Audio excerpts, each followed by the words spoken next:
Henry, welcome to FrightFest.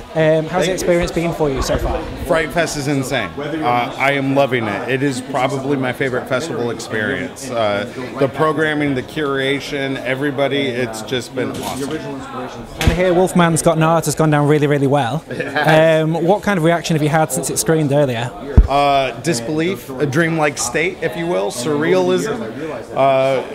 Just under a year ago, we were in London at Prince Charles Cinema shooting Wolfman's Got Nards for the documentary.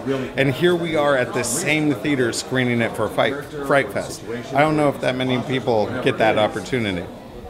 One of the things that I really like about the documentary is that it isn't just about Monster Squad. There's so many things it delves into, like the horror community, how much films mean to people, just in general. What was your favourite thing about making this?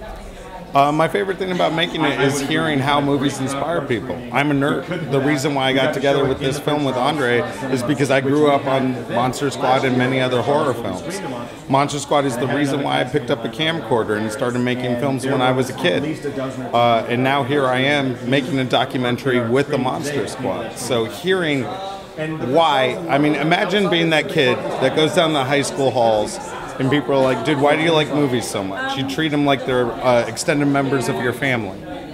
We want to make a documentary so somebody could be like, this is why I love the Monsters. This is why I love E.T.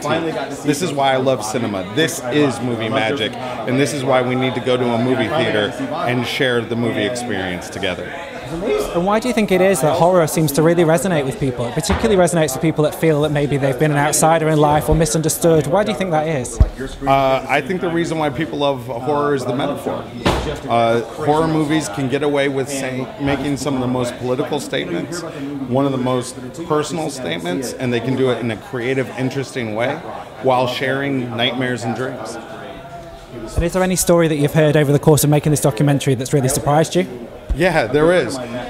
We started making the documentary early on. By the end of it, we got interviews with Shane Black and Fred Decker, Tom Woodruff, who was the person that was in the Gilman outfit, as well as the person who designed Frankenstein.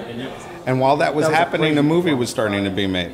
And that movie was called The Predator. And it was directed by Shane Black and co-written by Fred Decker. And the person that designed the Predator in that movie was Tom Woodruff. And so while we're making a movie about the impact of the industry, 30 years later, the Predator has the entire creative team of the Monster Squad back together releasing another blockbuster. Well, that's probably something you wouldn't have predicted. Yes. No, didn't predict it at all. So what would you say has been the biggest challenge of putting this documentary together? Not so much challenges, because we loved every day of work, and Pilgrim Media Group and 1620 Media and Fitter Piper, the production companies, were so supportive. But we shot 4 years worth of footage within 1 year. And the reason why we were able to do that and get that documentary done within a year is because we were touring a lot. And in the minivan, I was in the back with my assistant editor, and we were pulling clips and we were editing the movie, and if we weren't doing that, I was shooting it or producing it. And so we did it as a road show, and because of that, we got all the work done within a year.